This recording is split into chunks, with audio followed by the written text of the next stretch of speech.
అది ప్రతి క్షణము చేస్తూ నీకు అలవాటైపోవాలయ్యా. మొదట్లో మహా కష్టంగా ఉంటుంది. అబ్బోయ్ నీకు లోకంలో ఈ వ్యవహారాలు ఎంత కష్టమో దానికి 1000 రెట్లు 1,00,000 రెట్లు కష్టం అద్వైతాభ్యాసం. ఏమనుకుంటున్నారో చెప్పడం అతి సులభంగా చెప్పింది భగవద్గీత. సుసుఖం కర్తుం అవ్యయం అన్నది రాజవిద్య రాజగుహ్య యోగంలో. ప్రత్యక్షావగమం ధర్మ్యం సుసుఖం కర్తుం అవ్యయం అని ఉంటే ఆ గాబరా మనకు. ఇదంతా ఆత్మస్వరూపం, అంతా నువ్వే, అది తెలుసుకోవడం ఎంత సులభమయ్యా అని అంటుంటుంది. ఎంత సులభం అంటే ఇదంతా నేనేనని ఏ స్పిరిట్ లో తీసుకోవాలి? ఇది మైక్ అని అంటున్నానే, ఇది నేనే తాగుతా. చూచావా, నీకు సందేహం వస్తున్నది. ఆ సందేహం వచ్చినప్పుడు నిశ్చయంగా మార్చుకోవాలి. దాన్ని ఎలా మార్చుకోవాలి? ఈ రూపము చూచి నా రూపము నేను చూసుకుంటే నిశ్చయం కలగదు నీకు. ఆ నామరూపాలు అడ్డొస్తాయి. నామరూపాలు నీకు నిశ్చయం కలగనివ్వవు. మరి ఏం చేయాలండి? దానిలో నీలో సమానంగా ఉన్న లక్షణమేదో ముందు గుర్తు చేసుకోవాలి. ఇలాగా ఘనీభవించిన రూపాల్లోనేగాక ద్రవీభవించిన మధ్యలో ఉండే ఆకాశం కూడా అదే ఆ లక్షణంతో ఉన్నదేనని అర్థం చేసుకోవాలి. అప్పటికి నిరాకారమైన ఆకాశంలోనూ ఆ లక్షణాలే ఉన్నాయి, సాకారమైన మైకు ఈ శరీరంలోనూ ఆ లక్షణాలే ఉన్నాయి. ఇప్పుడంతా లౌడ్ థింకింగ్ ఇది. మీరెలా చేయాలో నేను ఇమిటేట్ చేసి చెబుతున్నా. ఒక అనుభవాన్ని ఇమిటేట్ చేయాలన్నమాట. నేను ఇంగ్లీష్లో పుస్తకం చదివా, మళ్ళీ ఎప్పుడైనా చూడాలని అనిపిస్తున్నది. ఇమిటేషన్ ఆఫ్ క్రైస్ట్ అని. పేరు ఏ క్యాంప్ వాడి పేరు. వాడు క్రిస్టియన్నే, చాలా గొప్ప వ్యక్తి. అయితే పాపం క్రైస్టును ఇమిటేట్ చేస్తే ఎలా ఉంటుంది? బైబిల్ని ఇమిటేట్ చేశాడు. అది అనదర్ బైబుల్. అది గొప్ప బైబుల్ అన్న. బైబుల్ చదివినా చదవకపోయినా ఇది అద్వైత భావంతో ఉన్న బైబుల్. ఇది బ్రహ్మాండంగా ఉంటుంది. న్యూ టెస్టమెంట్ సారమంతా పిండి పారేశాడు. అవుతుంటే అంతా ఒక ఉపనిషత్తు చదివినట్టు ఫీల్ అయ్యాను. అంత బాగా అర్థం చేసుకున్నాడు అన్నమాట. అలాగా మనం ఇప్పుడు గొప్పవాళ్ల యొక్క అనుభవాన్ని ఇమిటేట్ చేయాలండి. చేస్తూ ఉంటే అది ఇమిటేషనే కదా అనుకోకండి. ఆ ఇమిటేట్ చేస్తూ మనం అది అయిపోతాం. నత్తివాడిని విక్రిస్తూ నత్తివాడు అయిపోదా అనుకోవయ్యా. ఇది నెగటివ్ గా చెప్పాము, అది పాజిటివ్ గా తీసుకో. అంతే. ప్రతి ఇమిటేషను అది అయిపోవడమే. ఇప్పుడు పరమాత్మని ఇమిటేట్ చేయడం కాదు జీవాత్మ. వాడు సర్వత్రా ఉంటే నేను సర్వత్రా ఉన్నానని కూడా ఇమిటేషన్ కాదు. నువ్వు ఉన్నావా? అదుగో నువ్వు మళ్ళీ సందేహిస్తున్నావు. సందేహించావంటే పాడైపోతావు. ఉన్నాననే గట్టిగా నమ్మి ముందుకు వెళ్ళిపో. అందుకనే first thought is the best thought. నువ్వు ఇంకా మళ్ళీ ఆలోచించావంటే వెనక్కు తగ్గడమే. చాలా తమాషగా ఉంటాయి సైకలాజికల్ పాయింట్స్ ఇవి. బాగుంది. జో స్వరూప్ సే అప్రాప్త హై వహీ భ్రష్ట హై. స్వరూపాన్ని ఇంకా అర్థం చేసుకుని వాడెవడో వాడు భ్రష్టుడంటే. అంటే స్వరూపం నుంచి దారిపడ్డాడు అన్నమాట వాడు. పర్ కహో కర్మ స్వప్రకాశ హై కే పరప్రకాశ హై. నువ్వు కర్మ అంటున్నావు, అది స్వప్రకాశమా పరప్రకాశమా? అంటే నువ్వు చేస్తే తయారవుతున్నదా, చేయకుండానే కర్మ ఒకటి తయారై కూర్చొని ఉన్నదా ఎక్కడైనా?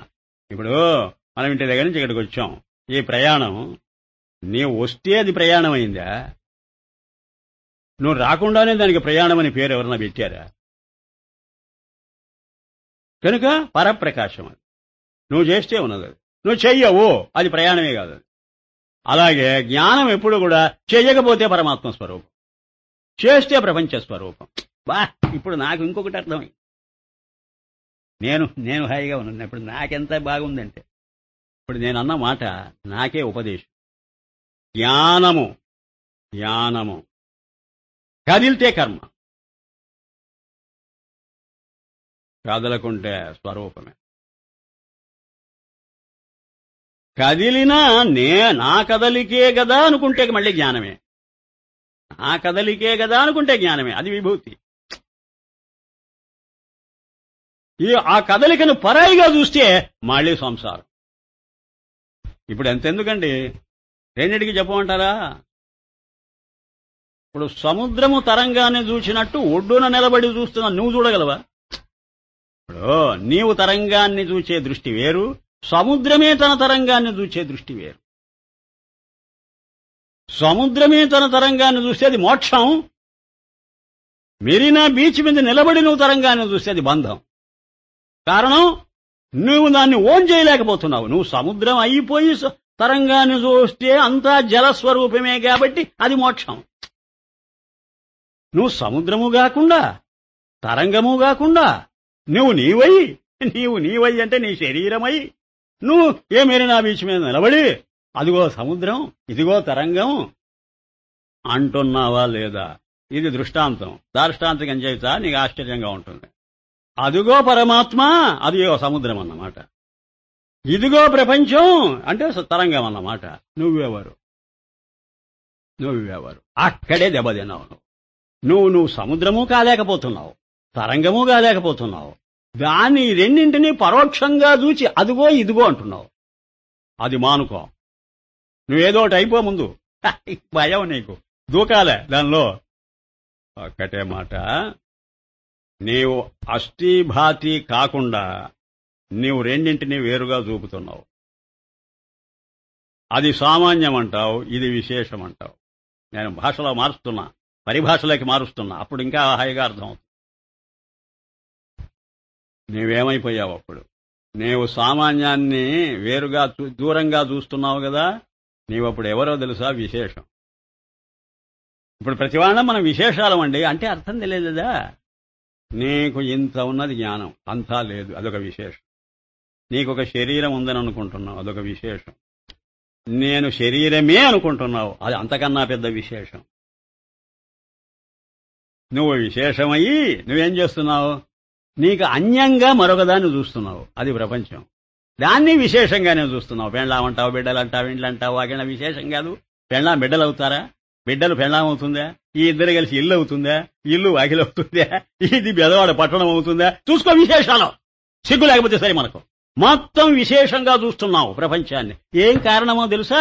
నువ్వు విశేషమై కూర్చున్నావు. పనికి మాలినవాడ. నీవు విశేషం కాకపోతే నీకు చస్తే కనపడదు విశేషం. దొంగకు దొంగే కనపడతాడు, దొర కనపడడు. వాడి దృష్టిలో అందరూ దొంగతనం చేసేవాళ్లే. తాను దొంగ అయితే పొరుగుని నమ్మలేరని ఒక సామెత. అనే దొంగ ఇంకా పొరుగువాడిని నమ్మలేడు. వాడు కూడా దొంగేమోననే అనుమానం. నీకు దొంగ చూపు మొదటి నుంచి అలవాటు. అందుకని అందరినీ దొంగలుగా భావిస్తుంటావు. అర్థమైందా? ఇప్పుడు లోకంలో సామెత కూడా. నీవు జీవుడి వై కూర్చున్నావు, అదొక విశేషం.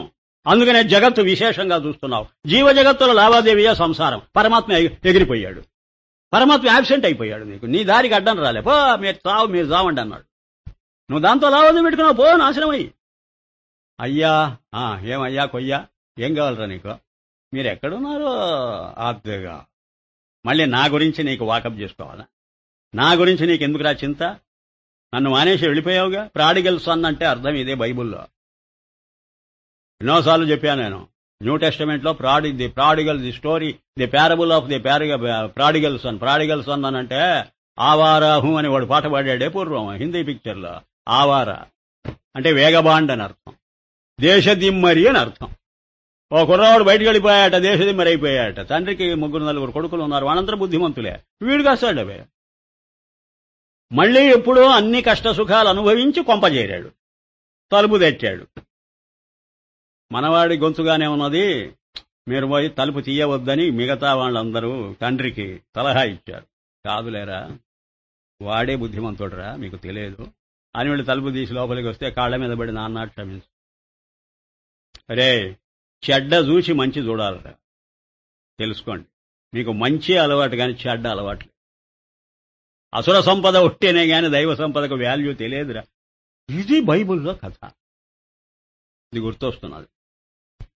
ఇప్పుడేంటంటే చెడ్డ చూస్తున్నాం మనం. ఇప్పుడు నేను విశేషమై ఏ పాటు పడుతున్నానో, విశేషమైన ప్రపంచాన్ని చూసి ఎంత కష్టసుఖాలు అనుభవిస్తున్నానో తెలియని వాడెవడయ్యా? నీకు తెలుసు, నాకు తెలుసు. మంచేది, మంచి అంటే సత్. ఇప్పుడు చెడ్డేది అసత్. అసతోమా సద్గమయ. అర్థమైందా? ఇప్పుడు ఈ చెడ్డలో నుంచి మళ్ళీ మనం తేరుకొని మంచి ఎక్కడుందా? మంచి అంటే ఇక్కడ అర్థం సర్వత్రా వ్యాపించి ఏది అంటిముట్టని నిర్లిప్తం, నిరాకారం, వ్యాపకమైన తత్వం ఏమిటా? ఎందుకు నీకు అన్వేషణ? తల బొప్పి గట్టి మనకు ఎట్లా రా దీని నుంచి బయటపడేది అని అది జిజ్ఞాస ముముక్ష. లేకపోతే అథాతో బ్రహ్మ జిజ్ఞాస దేనికి? ప్రపంచ జిజ్ఞాస ఉంటే చాలదు మనకు? కాదు. ఇదే సమస్య. అసలు విశేష దృష్టే సమస్య, విశేష దృశ్యమే సమస్య. ఈ విశేష దృక్కుకు విశేష దృశ్యం కనపడి ఈ రెండింటి లావాదేవి బ్రహ్మాండమైన సమస్య. మరి ఎప్పుడైతే ఈ సమస్యకు పరిహారం చెప్పమంటారా? నీవు సామాన్య దృష్టి పెట్టుకొని విశేషాన్ని చూడవద్దన్నది. మళ్ళీ విశేష దృష్టి పెట్టుకుని విశేషాన్ని చూడడం సంసారం అయితే, సామాన్య దృష్టి పెట్టుకుని విశేషాన్ని చూడరా ఏమవుతుందండి? ఏమయ్యేదేమిటో, నీ దృష్టి చెదరదు. నీ దృష్టి ప్రతి దృశ్యం మీద పోయి పడుతుంది, దయ్యం పడ్డట్టు. అది చిత్తైపోతుంది. పెద్ద దృష్టి, ఇంత దృష్టి పెట్టుకొని నువ్వు దాని మీద పడేటప్పుడు దయ్యం వచ్చి మన నెత్తిన పడితే ఎట్లా ఉంటుంది? ఒక్కొక్క విశేషము బలహీనమైపోతుంది. మంచి సామాన్య దృష్టితో చూడ. అష్టేభాతి నువ్వెక్కడున్నావు అనేటప్పటికీ, ఏమండి నిన్ను లాగేయదు. అది లాగేసో లోపల మళ్ళీ ఈ బ్యాగ్ చూస్తావు, నువ్వు అష్టేభాతే. ఏమిటంటే నాతో మాట్లాడుతూ దాని దగ్గరికి పోయారు ఏమిటండి? మీకు ఇద్దరికి తెలియదు. ఇది అష్టేభాతే. ఏమండి నా దగ్గరైనా ఉంటారా? నువ్వేమొచ్చా? ఇది అష్టేభాతే. ఏంటండి ఇలా పరిగెత్తిపోతున్నారు మీరు? అంతే. ఇదే పరివ్రాజకత్వం. అస్సలైన పరమహంస పరివ్రాజకుడు వీడు. ఈ దృష్టి సామాన్య దృష్టే పరమహంస పరివ్రాజకుడు. ఒక్క క్షణం ఒక చోట ఉండడు. ఒక్క క్షణం ఒక చోట ఉండడంటే ఏ విశేషం దగ్గర తగులుకోడు, ఇరుక్కుపోడు, ఇండల్జ్ అవ్వడు, ఎంటాంగిల్ అవ్వడు. చాలా అదే మోక్షం. ఎంటాంగిల్మెంటే బంధం. డిజెంటాంగిల్ అయిపోతూ ఉంటే, డీలింక్ అయిపోతూ ఉంటే, లింకు ఎంటాంగిల్ అనే మాటలకు బంధం అనే అర్థం. డీలింకు, డిజెంటాంగిల్. నీకు భాష ఎందుకయ్యా? ఏ భాష అయినా పిలిస్తే పలుకుతుందయ్యా. నీకు దృష్టి ఉండాలయ్యా. నువ్వు ఆ సామాన్య దృష్టి పెట్టుకొని చూడు. అదే నిర్వికల్పం. సామాన్యము నిర్వికల్పం రెండో ఒకటే. అప్పుడు ఎలా కనపడుతుంది? పచ్చని అద్దాలు పెట్టుకొని చూస్తే ప్రతిదీ పచ్చగా కనపడ్డట్టే. సామాన్య దృష్టి పెట్టుకొని చూస్తుంటే ప్రతి విశేషం సామాన్యాకారంగా దర్శనం. అప్పుడు ప్రపంచం పరమాత్మ. ఈ సామాన్య దృష్టితో ఈ జీవుడు పరమాత్మ అయిపోయాడు. అంటే ఈ విశేషం సామాన్యమైపోయింది, చిద్విశేషము చిత్సామాన్యం అయింది. పరిభాషలోకి మారిస్తే తమాషగా ఉంటుంది. మళ్ళీ అదే దృష్టితో పెట్టుకొని చూస్తే సద్విశేషం సత్సామాన్యం అయిపోయింది. చిత్సత్తులు రెండే ఏకమైపోతాయి. అదే మోక్షం. ఈ పాయింట్ చూచారా? ఇది కూడా 1.5 గంట చెప్పవలసిన పాయింట్, బాగా డిస్కస్ చేయవలసినటువంటి. అందుకే నోట్ చేస్తుంటారు. బ్రహ్మాండంగా मीमांसा का प्रयोजन यही था, सर्व पालन कर्मों का करे, क्योंकि देहाभिमान स्थूल अहंकार से कर्म नहीं होते, सूक्ष्म से होते. దేహాభిమానం పెట్టుకొని నువ్వు ఏ పని చేసినా నిన్ను బంధిస్తుంది. ఆ అభిమానం ఎప్పుడు పోతుంది? ప్రత్యేగాత్మ ఏమిటో నువ్వు గుర్తించినప్పుడు. అంటే సామాన్య జ్ఞానంతో నువ్వు ఉన్నప్పుడే విశేషాలు అనేటువంటి భావం తొలగిపోతుంది. ఆ విశేషాల్లో పడిపోవడమే బంధం. ఆ విశేషాలు ఉన్నంత వరకే కర్మ. నేను కర్తను, నేను ఇదిగో ఈ పని చేసి తీరవలసిందే, దీనికి ఒక ఫలితం ఉంది. ఇదే త్రిపుటి. ఈ త్రిపుటిని ఎప్పుడు గుర్తు చేస్తుంటుంది ప్రతి కర్మ? తెలుసుకో. త్రిపుటిని సంపుటిగా మార్చేది జ్ఞానం ఒకటే. జ్ఞాత జ్ఞేయం, జ్ఞానంలో జ్ఞా ఉన్నది తెలుసుకో. ఆ జ్ఞానమే. ఆ మూడింటిలో కామన్ గా ఉన్నటువంటి ఫ్యాక్ట్ గమనించినప్పుడే అది సామాన్యం. కర్మోగా ఫల్ స్వర్గాదికోమే జాయికర్ భోగతా హై. ఈ కర్మఫలం స్వర్గలోకానికి వెళ్ళి అక్కడ అనుభవిస్తామని చూస్తుంటాడు. ఇన్ శరీర సహిత నహి. అప్పుడు ఈ శరీరం ఉండదు, భోగ శరీరం అని ఇంకోటి ఉంటుంది, అది ఇస్తారట అక్కడ. ఈ శరీరం ఇక్కడే దగ్ధమైపోయిందిగా. విశేషణయుక్త విద్వాన్వత్ నహి జాంతా, ఇసి సే భావీ జన్మ కో పాతా హై. మరో జన్మ కనిపెట్టుకోనున్నది నీ కోసం. కర్మోసే రహిత్ హోనా అత్యంత కఠిన్ హై. ఈ కర్మ నుంచి బయటపడడం చాలా కష్టసాధ్యం. प्रतिबंधक के अभाव से तथा पूर्व जन्मों में किए जो श्रवण मनन निधिध्यासन ज्ञान के साधन, అవి ఎప్పుడు చేశావు నువ్వు? అనేక జన్మ సంస్కాरों के वश से శ్రవణ మనన ధ్యానాలు చేసిన సంస్కారం ఎప్పటి నుంచో నిన్ను అంటిపట్టుకొని ఉంటే తథా పూర్వకీయే సగుణ వ నిర్గుణ అనేక ప్రకారకి ఉపాసనాకే బల్సే ఎన్నో ఉపాసనలు చేసుంటావు పూర్వం వాటి బలంతో गर्भमें ही हुआ है सम्यक अपरोक्ष ज्ञान जिस बालक को तो पूर्व करे वेद अध्ययन के संस्कार की प्रकटता से गर्भ में ही వేదోచ్చారణ करने लगा ఒక కుర్రవాడటండి తల్లి గర్భంలో వచ్చి పడ్డాడటండి వాడు వామదేవుడు లాంటి వాడు అయి ఉంటాడు ఉపనిషత్తులలో వామదేవుడు అని ఒకడు ఉన్నాడు మా తల్లి గర్భంలో ఉండగానే కేకలు పెట్టాడు వాడు నేను బ్రహ్మమైపోయానని అహం సూర్యోభవం చంద్రోభవం నేను సూర్యుడినైపోయా చంద్రుడినైపోయాను అంటున్నాట సర్వాత్మభావం అని పేరు దీనికి నేను అన్ని అయిపోతూ ఉన్నానంటే సర్వము నా స్వరూపమేనని అది అనుభవానికి వచ్చిన వాడి మాట అది ఆ మాట మాతృగర్భంలోంచి వినిపించింది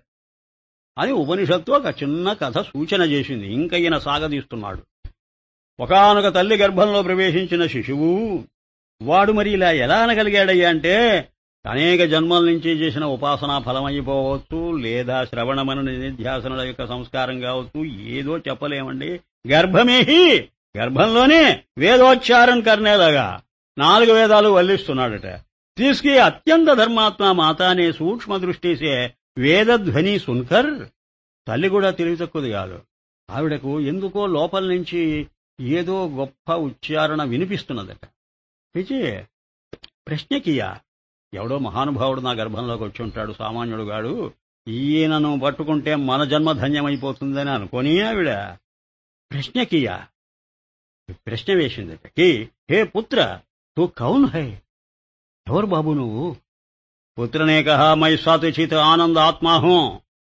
అన్నాడట వాడు మాతానే కహా తూ పితాకే శుక్రసే ఉత్పన్న హువా హై నువ్వు పురుష వీర్యం వల్ల జన్మించావురా నా గర్భంలో వచ్చి పడ్డావురా पुत्र ने कहा हे माता जो पिता माता के शुक्र से उत्पन्न हुआ है तो ये जड़ शरीर है తల్లి నీకు ఆ మాత్రం తెలియదా ఈ శుక్ర శోణితాల వల్ల జన్మించింది శరీరమమ్మా నేను గాను అప్పటికి ఆత్మానాత్మ వివేకంతో మాట్లాడుతున్నాడు వాడు మై శరీర్ నహి కేవల్ చైతన్య మాత్ర అరూప్ హూ ఆజ అక్రియ అవినాశి ఆత్మా హూ నాకు జన్మెక్కడిదమ్మా నాకు మరణం లేదు భూత భవిష్య వర్తమానోమే ఏక్ సాపూర్ణ హూ 3 కాలాల్లో ఒకే విధంగా ఉన్నాను నేను మాతాపితాకే శుక్రసే కైసే హోము మీ శుక్రశోణితాల వల్ల నేను జన్మించడమేమిటి మాతానే కహా ముझसे అపకర్మ కుచ్ నహీ హువా తూ పితాకే శుక్రసే క్యో ముకర్తా హై నేనేదైనా పాపం చేశానట్రా ఏమిటి అలా మాట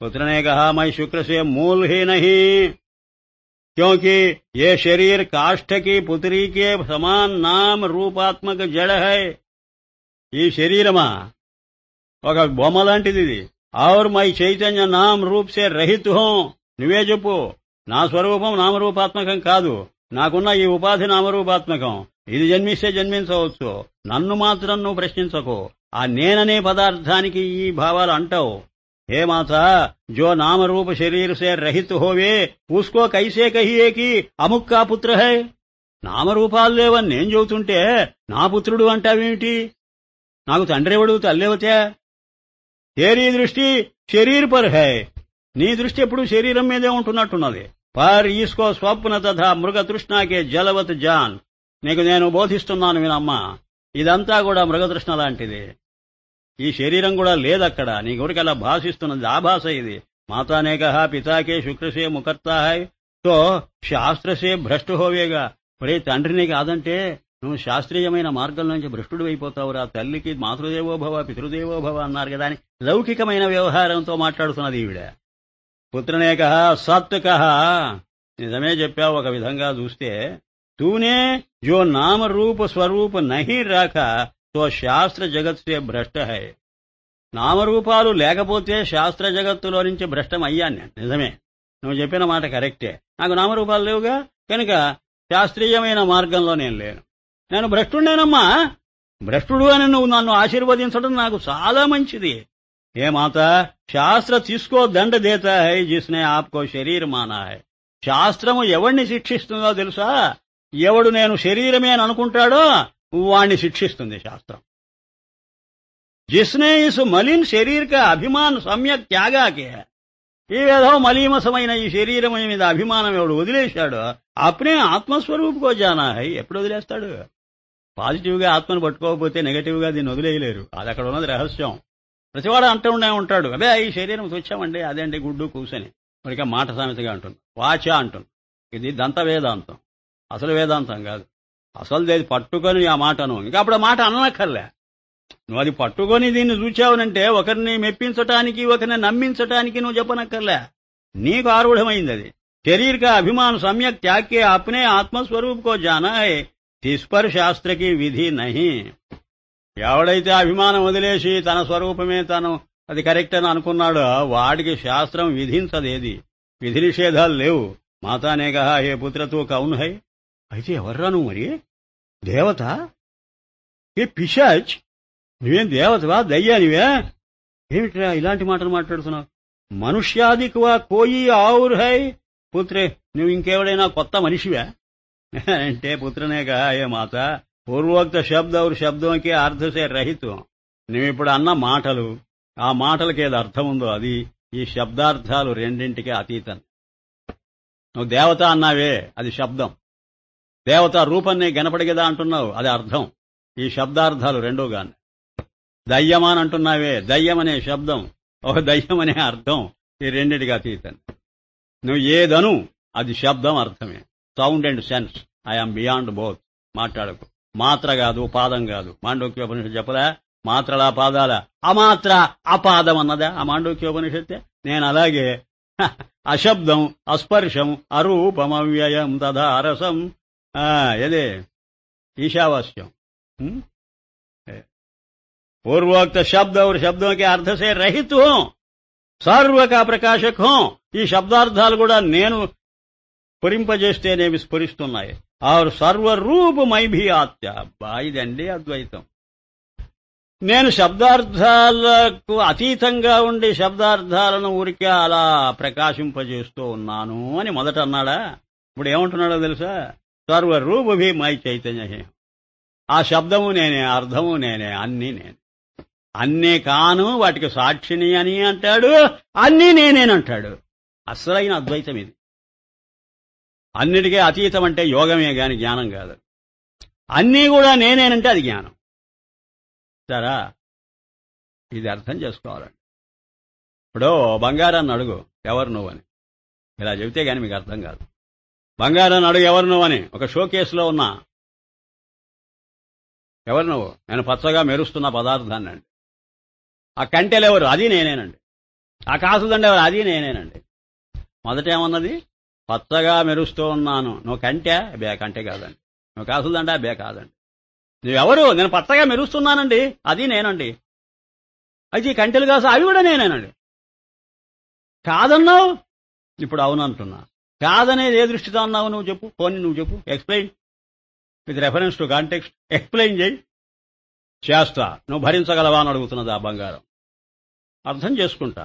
సరే, ఒక కంటెగా ఒక కాసుల దండగా చూస్తే నేను కాను,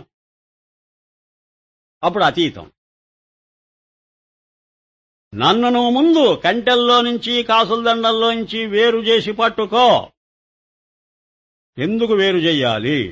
నువ్వు అదేనని తర్వాత చెప్పబోతావు కదా. నేనెందుకు నిన్ను వేరు చేసి చూడాలి? ఎందుకా? నన్ను పచ్చగా మెరుస్తున్న పదార్థమని నువ్వు ముందు తెలుసుకోకపోతే ప్రమాదం ఏమిటో తెలుసా? ఆ కంటె రూపమే నేననుకుంటావు. అది నా భయం. అది విశేషం. అది కంటెలో ఉండే పచ్చగా మెరిసే పదార్థాన్ని నువ్వు చూడలేవు. నీకు ఐడియా ముందు ఏర్పడాలి. ఓహో, గోల్డ్ అంటే ఇదా అని ముందు ఐడియా ఏర్పడితే అది దృష్టి, అది సామాన్య దృష్టి. అప్పుడు నువ్వు జీవుడవు కావు. నీకు విశేష దృష్టితో, భార్యాపుత్ర మిత్రాదులను విశేష దృష్టితో చూస్తే నువ్వు జీవుడవి ఎలా?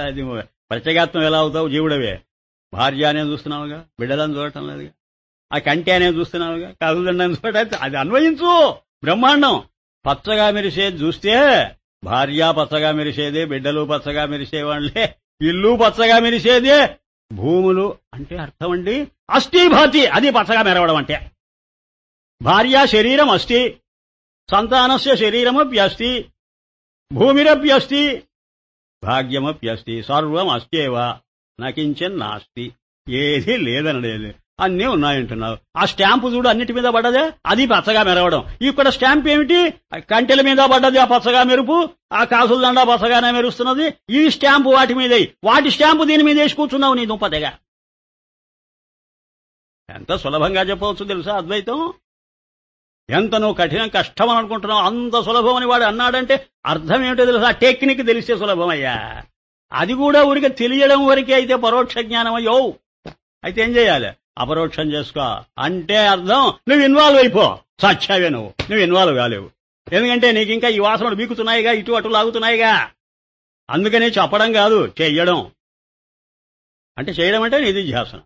మాకు చెయ్యడం నిధిధ్యాసన, చెప్పటం శ్రవణ మననాలు. శ్రవణ మననాల వరకు ఒకరికొకరు చెప్పుకుంటూ ఉండడమే. నిధిధ్యాసన సాక్షాత్కారాలు చెప్పడం గిప్పడం కాదు, అనుభవానికి తెచ్చుకుంటూ ఉండడం. అలా కూర్చొని చూస్తుండే ప్రతి. అందుకే మేము పరిగెత్తిపోవాలనుకోం. ఇప్పుడు అద్వైతి పరిగెత్తిపోకూడదండి, అది చాలా రాంగ్ నోషన్. పరిగెత్తడం మనకి రాదు. మీదు మిక్కిలి అందరి మధ్యలోనే కూర్చొని ఉండాలి. Why not? ఈ అందరు ఎవరు? ఇప్పుడు ఆ బంగారం పరిగెత్తిపోయిందే ఆ షోకేసులో నుంచే. ఎప్పుడు నువ్వు బంగారాన్ని మనసుకు తెచ్చుకుంటుండవు చెబుతున్నా. అది షోకేసు నుంచి పరిగెత్తిపోయిన దశ ఉన్నదా? అక్కడే కూర్చోన్నది. అక్కడే కూర్చోన్నది. అది బద్ధం కాదు, ముక్తం. కంటే దాన్ని బంధించలే, కాసుల దాడు దాన్ని బంధించలే. అంతా నేను దాని మీదనే పెట్టి 1 గంట చెప్పగల. ఒక బంగారాన్ని తీసుకుంటా, ఆత్మకు ముడిపెట్టి చెబుతా. అయితే నీ డ్యూటీ ఏమిటో తెలుసా? ఆ పసిమి మిసిమి యొక్క ఐడియా నువ్వు ఫారం చేసుకోవాలి. ఆ మాత్రం నువ్వు బాధ్యత పెట్టుకో, ఇంకా బ్రహ్మాండం. అప్పుడు కంటెను చూచినా చూడకపోయినా పర్వాలే. ఆ పసిమి మిసిమి మనసులో ఉంటుంది. తదాకార చిత్తవృత్తి, అదే సచ్చిదాకార చిత్తవృత్తి. అప్పుడు నువ్వు ఒక పదార్థం ఉంటే చూస్తావు, ఆ చూసేటప్పుడు కూడా ఆ పదార్థం అనే దృష్టితో చూడవు. ఆ పసిమి మిసిమే అస్థిభాతి. లేకపోతే ఆకాశం చూస్తావు, అస్థిభాతి. ఇక్కడ ద్రవంగా ఉన్న ఆకాశాన్ని అస్థిభాతి అనుకుంటావు, ఇక్కడ ఘనంగా ఉన్న మైకును అస్థిభాతి అనుకుంటావు. అస్థిభాతి అనే ముద్ర అటు ఖాళీ మీద పడుతుంది, భర్తీ మీద పడుతుంది. నీకు 2 ఉన్నాయి ఈ సృష్టిలో పదార్థాలు, 3వది లేదు. నేను 4 రోజుల నుంచి చెబుతున్నా, మీకు మనసుకు పట్టిందో లేదో నాకు తెలియదు. ఇప్పుడైనా పట్టించుకోండి. సృష్టిలో ఉండే పదార్థాలు 2.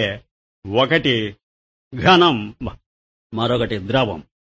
అంటే బై దట్ ఐ మీన్ ఒకటి ఎంటీనెస్, ఇంకొకటి ఫుల్. ఎంటీ ఫుల్, ఇవి 2. ఆ ఫుల్ ఘన పదార్థాలు, అదే పెండ్లాం బిడ్డలిండు వాకిళ్ళ అన్ని ఫుల్. అంటే ఫుల్ విత్ నామ అండ్ రూప. ఇదో నామం లేదు, రూప ఊరిగా ఖాళీగా కనపడుతున్నది. ఆ ఖాళీగా కనపడుతున్నది అస్థిభాతియే. ఇలా ఘన పదార్థంగా కనపడుతున్నది అస్థిభాతియే. అస్థిభాతి ఖాళీయా భర్తీయా?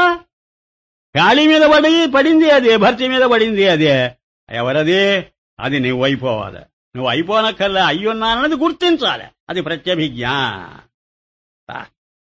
ముందుకు పోనివ్వటంలా, బ్రహ్మాండమైన విషయం. స్థూల శరీర సే భిన్న ఆత్మాకో కర్మీ భీమాంతా హై. క్యోంకి స్థూల శరీరానికి భిన్నంగా ఉన్నదాన్ని కూడా కర్మీ అనుకుంటున్నాడు వాడు. అందుకనే స్వర్గం నరకం అని చూస్తున్నాడు వాడు. మనం రహిత్. అలాంటిది లేని భావంతో నువ్వు ఉంటూ ఉండాలి, బతుకుతూ ఉండాలి. సరే, మాతాపుత్ర సంవాదం ఇది. माय शुक्र से मूल मृग तृष्णा के जलवत जान, माता ने कहा पिता के शुक्र से। जगत को जगत से भ्रष्ट है माता, हे माता शास्त्र तिसको दंड देता है जिसने आपको शरीर माना है. ఎవడు తను శరీరం అనుకుంటే వాడికే శిక్షణ. ఆ శిక్షణే స్వర్గం నరకం జన్మాంతరాలు అవి ఇవి. శరీరం అనుకున్నాడుగా. ఈ శరీరం కాకపోతే ఇంకో శరీరం ఉందిగా, సూక్ష్మ శరీరం. అది ప్రయాణం చేస్తున్నదిగా. అది మళ్ళీ ఇంకొక జన్మలో స్థూల శరీరం ధరిస్తుందిగా. जिसने इस मलिन शरीर का अभिमान सम्यक त्याग के अपने आत्मस्वरूप को जाना है, तिस पर शास्त्र की विधि नहीं, वाणी शास्त्र में बंधिंचदु. हे माता, पूर्वोक्त शब्द और शब्दों के अर्थ से रहित हूं. శబ్దార్థాలు నా మీద పనిచేయవమ్మా. మేమై చైతన్యం సర్వరూప్. ఇక్కడ మాట్లాడుతున్నది నేను. ఇవేవి లేనివాణ్ణి నేనే, ఇవన్నీ ఉన్నవాణ్ణి నేనే. బంగారం అంటే ఎలా ఉంటుంది? ఈ సొమ్ములు లేనప్పుడు ఉన్నది నేను, ఆ బిస్కెట్ రూపంగా ఉన్నది నేనే. ఆ గనిలో ఒక పొడిగా ఉన్నది నేనే, ఆకాశంగా ఉన్నది ఆత్మే, పెళ్ళామిడలు వాకిండ్లుగా ఉన్నది ఆత్మే, అంటే కంటెలు కాసులు దండలు గాజులు ముక్కు పుడకలుగా ఉన్నది నేనే. ఆ బంగారము చూడండి దాని యొక్క దర్జా, అది సర్వాత్మభావం. అలాగే అస్థిభాతి రూపంగా నా పాటికి నేనున్నది నేనే, చిదాకాశ స్వరూపంగా. లేదు శరీరంగా ఉన్నది నేనే, వైనాట్ చూసారా? అప్పుడు శరీరం తుచ్చమా నీచమా చెప్పు? ఒక కాసుంది అవతల బారేస్తావా బంగారం కాదని? అలాగే శరీరాన్ని బారేయకు. పరిపూర్ణాద్వైతం ఉండవు ఇదో. ఇప్పుడు మీకు పుస్తకాల్లో దొరకదు ఇది. పుస్తకాలు మిమ్మల్ని మిస్లీడ్ చేస్తుంటాయి. ఏమని? ఈ శరీరము పనికిరాదండి, ఇది మిథ్యా మాయ. దేనిలో నుంచి మనం ఆత్మను ఆ తమలపాకు మడిచి ఈయన లాగినట్టు లాక్కోవలను అపోహకంతైనా దారి తీస్తుంది. నేను చాలా కాలం బోల్తాబడి తర్వాత దీహాలు బారేసి నేను ఎదిగి రావడానికి ఎంత టైం పట్టిందో మీకు తెలియదు. లేకపోతే ఇంత ఘాటుగా నేను చెప్పలేను మీకు. ఒక్కటే మాట, ఇప్పటికీ కూడా నా ఈడుగల వాళ్ళందరూ బేవకోపు. నాకంటే పెద్ద వయసున్న వాళ్ళు అంతకంటే బేవకోపు. నేను బాగా మీకు స్పష్టంగా చెప్పగలను. ఏం కారణం అంటే టెక్నిక్ పట్టుకోలే, ఆ చిట్కా తెలియదు. అద్వైతం చెప్పమంటే బ్రహ్మాండంగా చెబుతూ ఉంటారు, గ్రంథాలు చెప్పమంటే ప్రవచనం అదంతా జాంతానే. నేను చాలా మందిని అడిగి చూశా, పనికిరారని తెలుసు.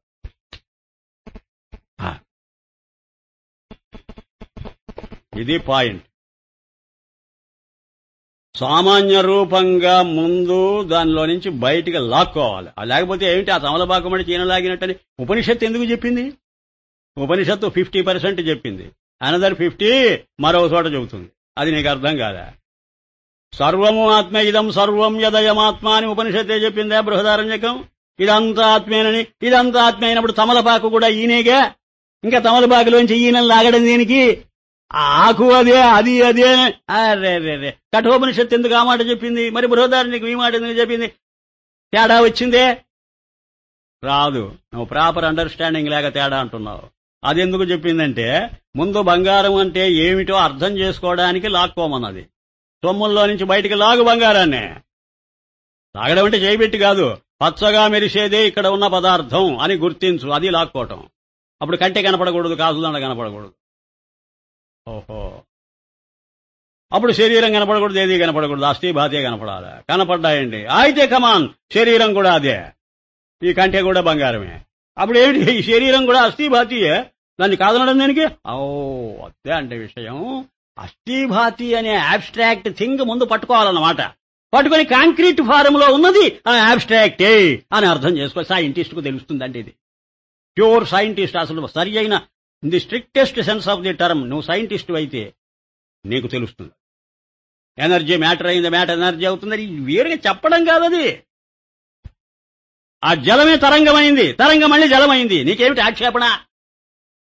ఆ జలం సామాన్యం, ఆ తరంగం విశేషం. సామాన్యమే విశేషమైంది, విశేషం సామాన్యమైంది. బంగారం సామాన్యం, అదే విశేష రూపంగా ధరించింది, అనేక ఆభరణాలుగా. మళ్ళీ ఆభరణాలన్నీ సామాన్యమైన అర్థం చేసుకో. చైతన్యమే శరీరమైంది, అచేతనమైంది. అచేతనం అని తోసిపుచ్చకు. ఆ చైతన్యమే అచేతన రూపంగా కనిపిస్తుంది, అదే ఆభాస. ఈ ఆభాస ఏమిటి? మళ్ళీ వస్తువే.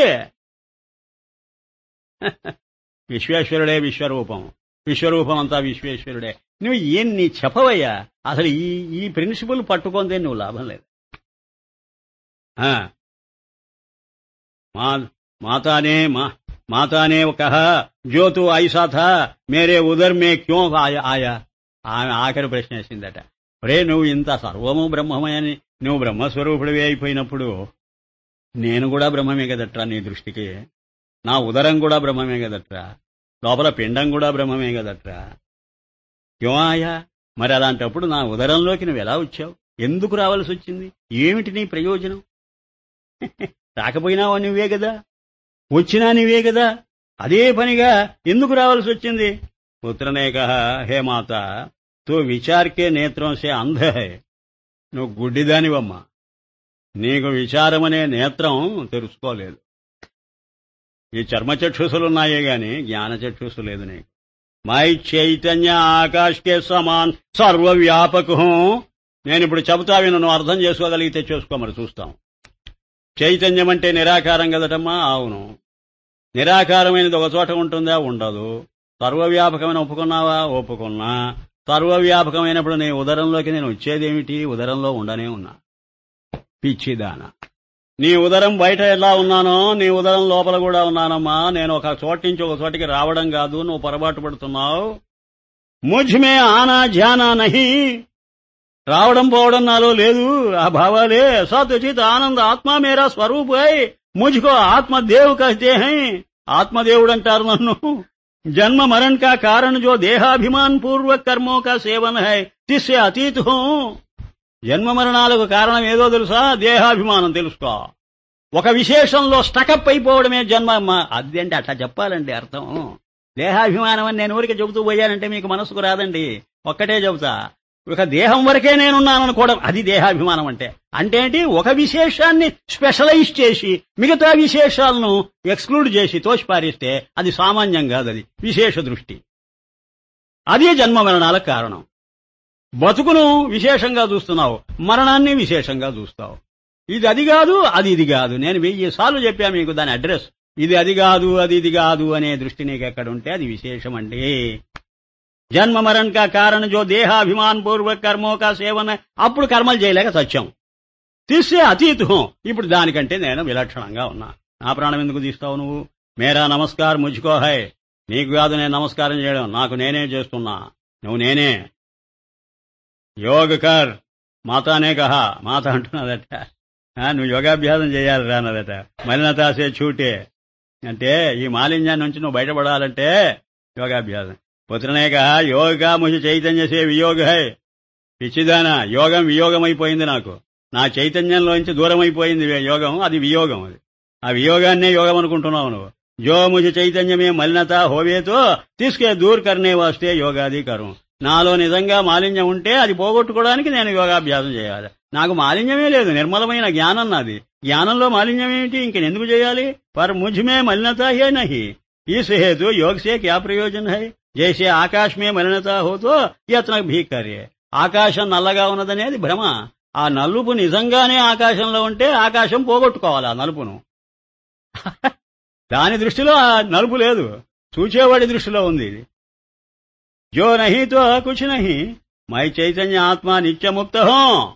నేనెప్పుడూ ముక్తుండే, కొత్తగా సాధించనక్కర్లే. తుజే భ్రమసే ఆచ్ఛాదన్ కియా హై.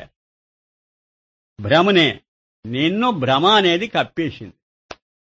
ఆప్నే నిత్య ముక్త నిత్య ప్రాప్త ఆత్మ స్వరూప్ కో పానీ వస్తే యోగ ధ్యానాదికాయ. నీ ఆత్మస్వరూపాన్ని పొందటం కోసం కదా యోగాభ్యాసం చేస్తున్నావు. ఎప్పుడూ ప్రాప్తమైన దాన్ని పొందేదేమిటి? నీవు కొత్తగా పొందితే అది ఆత్మ అవుతుందా? ఆత్మ అంటే అర్థం తెలుసా? ఆ తనోతీత్యాత్మ. యదాదత్తే యదాప్నోతి యదాదత్తే యచ్చాత్తి విషయానిహ యచ్చాస్య సంతతో భావః తదాత్మేతి ప్రకీర్త్యతే.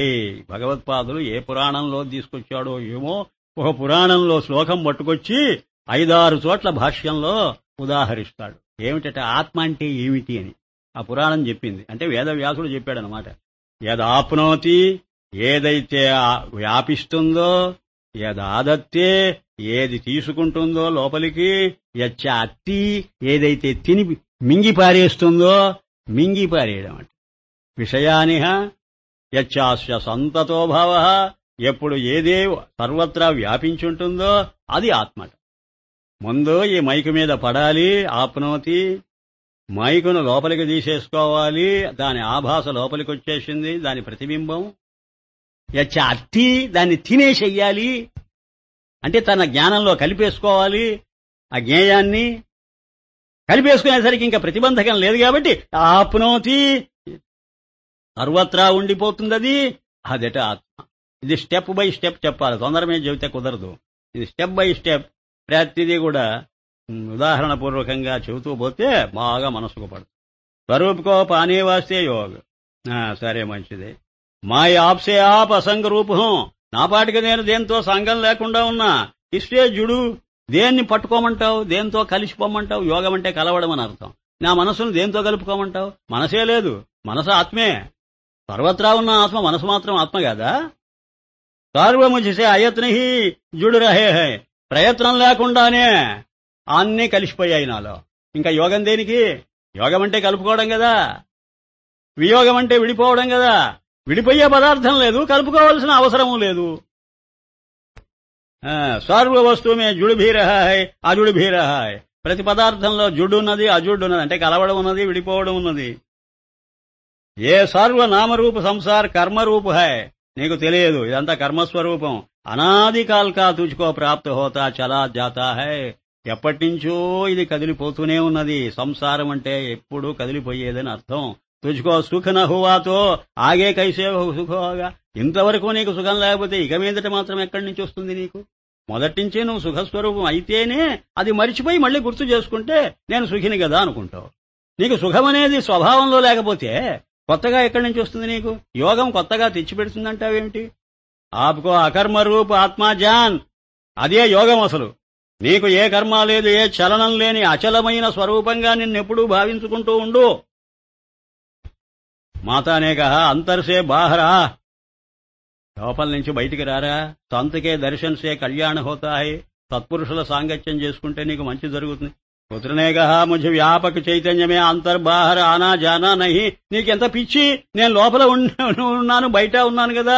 లోపల బయట రెండు చోట్ల నేనున్నప్పుడు లోపల నుంచి బయటికి రావడం ఏమిటి? ఇంకా బయట నుంచి లోపలికి వెళ్ళిపోవడం ఏమిటి? నీకింకా జిడ్డు పోలేదే. వినా సత్ విచారికే అజ్ఞాన్ నాశ నహి హోతా. సద్విచారం చేయకపోతే అజ్ఞానం పోదని అంటున్నారా. సద్విచార సత్సంగ సే హోతా హై. సద్విచారం సత్సంగం వల్ల కలుగుతుంది. సత్సంగ నిరహంకార సే హోతా హై. దేహాత్మాభిమానం లేకపోతేనే సత్సంగం నీకు. నహీ హోతా తో సబ్ కామ్ అకార్య జాన్. ఇస్సే సూక్ష్మ స్థూల కారణ కా అహంకార मन से त्याग पीछे जो शेष रहे तो तेरा నిర్వికల్ప స్వరూప్ హై అని తల్లికి బోధిస్తే మాత అంటున్నదట, మేరా శరీర్ స్త్రీకా హై, మైనే కుచి వేద పురాణ పడా నహి.